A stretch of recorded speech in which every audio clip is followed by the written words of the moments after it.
Baby. Fanya hivi. Wewe ni mrembo na niko Mungu sasa ni wewe kwanza wa mwisho. Lenana.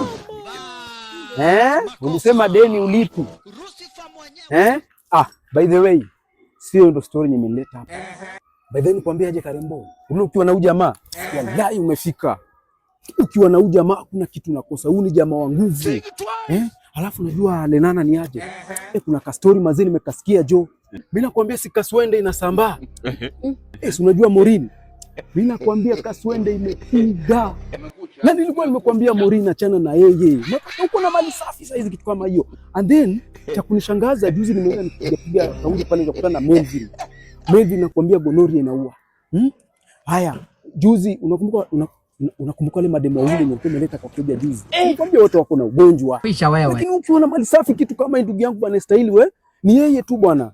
Hata udem unakumbuka ulikuwa umeniambia kuna mwenye anakuja leo ndio huyu atoke. So wewe maintain kwa huyu. Maintain hapa ndugu yangu. Wewe ni umepata? Goodbye. Sasa Yasini nini imekuleta hapa wewe? Ameenda. Unachoka. Kuja nitetea ni sawa. Mbona umechoma man? Sasa bro, wewe bro kama unataka kulipa deni yangu na expect aje unakuja kuspoil madema hapa hivi unakuja kuwachekesha alafu unakuja kuniambia ati nini na nini.